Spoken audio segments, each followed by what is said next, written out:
नमस्कार दोस्तों, आज हम आपको लेके आए हैं मोहोर गुलाबगढ़ कॉन्स्टिट्यूंसी में। आज हमारे साथ हमारे युवा साथी हैं। हम इनसे जानेंगे कि मोहोर का जो मसले हैं उनके बारे में जानेंगे। इलेक्शन का टाइम चल रहा है, अभी तक यहाँ कितनी डेवलपमेंट हुई, ये सारी जानकारी हम इनसे जानेंगे। तो इनसे बात करते हैं और जानते हैं कि सबसे पहले क्रांति जी, हम आपका बहुत धन्यवाद करते हैं कि आपने हमें एक मौका दिया, हमारा जो आवाज़ बुलंद करने का मौका दिया, गरीबों की आवाज़ उठाने का हमें मौका दिया। तो क्रांति जी, जैसा आप देख रहे हैं, आज बदलता हुआ भारत है। आप देख रहे हैं हमारे भारत में आज से 10 साल पहले भारत क्या था और 2014 से लेकर 2024 तक भारत क्या है। टूडेज मॉडर्न इंडिया, आज हमारा मॉडर्न इंडिया है। पहले अगर हम बात करें तो एटलीस्ट 70 साल कांग्रेस ने राज किया यहां पर, और 70 साल में जो नहीं कर पाए भाजपा, वो 10 साल में कर पाए। क्या क्या काम आप बताना चाहेंगे भाजपा सरकार ने किए हैं? भाजपा, आप देखिए क्रांति जी, सबसे पहले इंसान को जिंदा रहने के लिए राशन की जरूरी हो रही है। जो मोदी सरकार 2019 की महामारी से लेकर आज तक जो है वो गरीब जनता को जो है फ्री प्रोवाइड कर रही है। उसके साथ इंसान को जिंदा रहने के लिए छत की जरूरत होती है। तो मोदी सरकार ने आज हर एक गरीब को जो है 1.5 लाख जो है घर बनाने में मदद की है। मोदी सरकार ने एक स्कीम चलाई है, बैक टू विलेज प्रोग्राम। और बैक टू विलेज प्रोग्राम में हमारे पास ऑफिसर जो हैं आते हैं, नाइट स्टे करते हैं, दूसरे दिन हमारे पास रुकते हैं, अच्छे से खबर लेके कि किसकी, हर बंदे की ग्रीवेंस सुनते हैं, उसके बाद वापस जाते हैं। तो उसी से तो डेवलपमेंट होगी। कांग्रेस ने कभी ये नहीं सोचा था कि क्या हम गरीबों की हेल्प करें, क्या हम उनको घर प्रोवाइड करें। इसके अलावा हम देखें अगर तो एक आयुष्मान भारत जो स्कीम चली है, उसमें हर एक घर के परिवार को सरकार जो है पहले 5 लाख तक जो है, जो अगर कोई बीमार हो जाता है तो उसको इलाज करने में उसकी मदद करती है। अब उसको 5 लाख से बढ़ाकर 7 लाख जो है वो कर दिया है। और हमारे यहाँ से, हमारे एरिया से, हमारे मोहर से ऐसे लोग भी हैं जो इस आयुष्मान भारत स्कीम, इस गोल्डन कार्ड का जो है लाभ ले रहे हैं। मैं अपने प्रेजेंट टाइम मोहर की बात करूं, मेरे एक बहुत खास दोस्त हैं जो पढ़े लिखे हैं, जिनका नाम रफीक है, जो कॉस्मेटिक्स की शॉप करते हैं। उनका जो है ऑपरेशन हुआ हार्ट का, और उस हार्ट की सर्जरी में उसको पूरा 5 लाख मिला है और उसने अपने आप को बचाया है। एक गरीब व्यक्ति के लिए 5 लाख एक बहुत बड़ी रकम होती है। और ये तो एक सबसे बहुत बड़ी बात है कि 5 लाख आज तक किसी सरकार ने इतना मदद नहीं की है जो मोदी सरकार ने हमारे लिए किया है। वो कोई और सरकार किसी ने किया ही नहीं। अच्छा चरण जी, हम जानना चाहेंगे, अब से पहले, अभी तो हमारी यूटी है J&K में, तो उससे पहले जो सरकारें यहाँ रही, जो MLAs यहाँ पे रही, उन्होंने क्या क्या काम किए? हम क्रांति जी, हम आपसे यही कहेंगे कि आप कैमरे को घुमाइए और डेवलपमेंट आपको सामने दिखेंगी। मोहर में जनता जो है, यहाँ पर हेडक्वार्टर है, यहाँ पर मल्लीकोट से लेकर प्राणकोट, ठिल्लू, सजरू, सिलदहार, बुद्धन से लोग आते हैं यहाँ पर मॉर्निंग में अपना काम कराने आते हैं।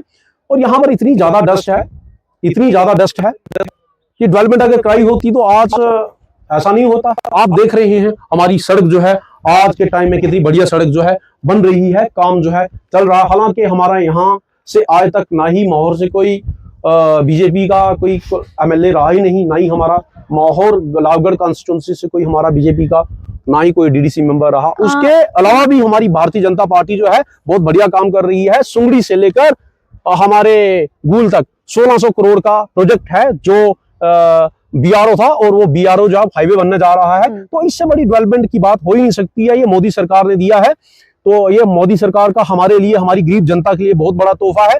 और आते जाते जब हाईवे बन जाएगा तो हमारे पास एक बहुत बड़ा सोर्स ऑफ इनकम बन जाएगा। टूरिज्म जो है एक मोहर में एक बहुत बड़ा सेक्टर है, यहाँ से हम बहुत बड़ा रेवेन्यू जनरेट कर सकते हैं। लेकिन किसी ऐसे ना ही किसी, यहाँ से हमारे मोहर से तो मंत्री भी रहे, हमारे धर्माड़ी से भी मंत्री रहे, लेकिन कभी हमने ऐसा नहीं देखा। अगर ऐसा होता तो आज के टाइम में आप दग्गनटाप, रामाकुंडा, आक्सी जैसी जगहों में आप मतलब कि एक टूरिस्ट का एक हब होता, लोग वहां पर आते और हमारे लिए एक बहुत बड़ा इनकम रेवेन्यू जो है जनरेट होता। लेकिन किसी ने ऐसा सोचा ही नहीं। किसी लीडर ने आज तक ऐसा नहीं सोचा। नहीं नहीं, डेफिनेटली नहीं सोचा। अगर सोचा होता तो आपके सामने है।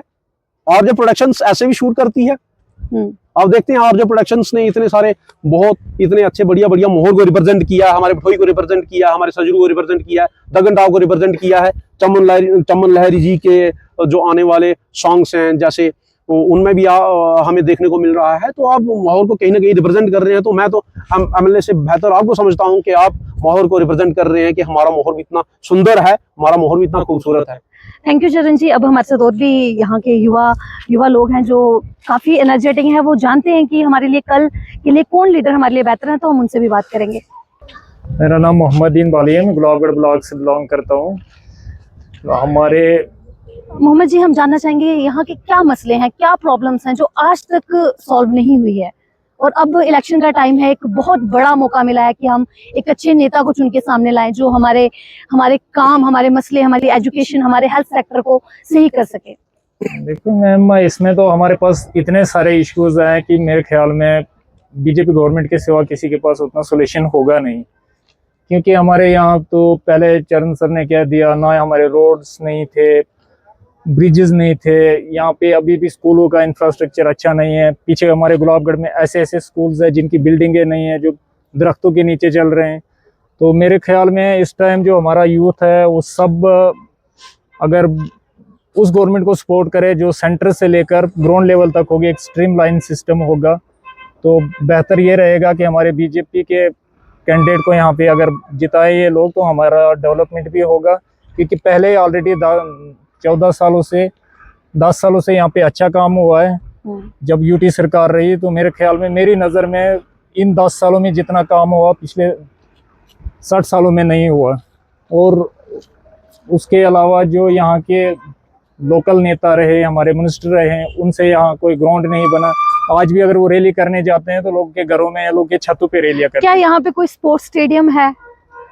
स्पोर्ट्स स्टेडियम तो यहाँ कहीं नहीं है। नेचुरल तो है रामाकुंडा में, या उसके बाद अब गुलाबगढ़ की पहाड़ियों पे चले। क्या कारण रहा कि हमारे जो इतने मिनिस्टर्स रहे, कैबिनेट मिनिस्टर, 15-15 साल एमएलए रहे, उन लोगों ने क्यों यहाँ पे एजुकेशन को इतना पिछड़ा हुआ रखा, स्पोर्ट्स को इतना पिछड़ा हुआ रखा? बल्कि अब मोदी सरकार है कि एक रिमोट एरिया से भी, जैसे हमारी शीतल देवी जाके हमारे इंडिया को रिप्रेजेंट कर रही है, और भी हमारे कश्मीर से बहुत युवा हैं जो क्रिकेट खेल रहे हैं, बहुत अच्छे अच्छे medals, gold medal, silver medal लेके आ रहे हैं। पर माहौल अगर हम देखा जाए तो बहुत ही रिमोट, रूरल जो इसके साथ नाम लग गया है, वो आगे बढ़ ही नहीं रहा। क्या कारण रहे कि इसमें तो सबसे बड़ा कारण ये रहा कि पॉलिटिकली नेग्लेक्टेड इस एरिया को किया गया। क्योंकि यहाँ के लीडर जो थे, जो यहाँ 18-18 साल कंटिन्यू रहे, असेंबलीज में रहे, असेंबली के मंत्रीज रहे, उन लोगों ने ये चीज़ तो जानबूझ के की कि अगर यहाँ के बच्चे पढ़ जाए, यहाँ का टैलेंट बाहर हो जाए, तो हमारे आने वाली जो जनरेशन है उनकी होंगे, वो पॉलिटिक्स में नहीं आ सकती हैं। तो मेरे ख्याल में इस इलाके में इतना टैलेंट है कि पूरे इंडिया में जितना कूद के टैलेंट भरा हुआ, वो टैलेंट हमारे मोहर के अंदर भी है। और गुलाबगढ़, ये गुलाबगढ़ एक इतनी बड़ी महान हस्ती महाराजा गुलाब सिंह के नाम पे था, वो तब यहाँ पे आए हुए हैं। इसका मतलब कि इस एरिया में कुछ था खास, इसलिए नहीं तो महाराजा राजा आज हमारे यहाँ स्टेट, ये चीफ मिनिस्टर हमारे यहाँ पे नहीं आते।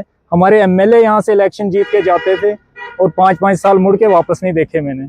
और यहाँ के एमएलए लोग हमारे जो है, आम जनता की यही तो चीज़ है कि जितनी उनमें इलिटरेसी रखी, वो लोग यही सोचते रहे कि ये शायद बैठे हुए हैं असेंबली में जाकर कोई हमारा काम करेंगे। लेकिन वो 5 साल उधर कहीं रहे, 5 साल के बाद फिर आकर बस यही चीज़ बोलते हैं, जनाब हमने ये करना वो करना, लेकिन होना यहाँ कुछ नहीं है।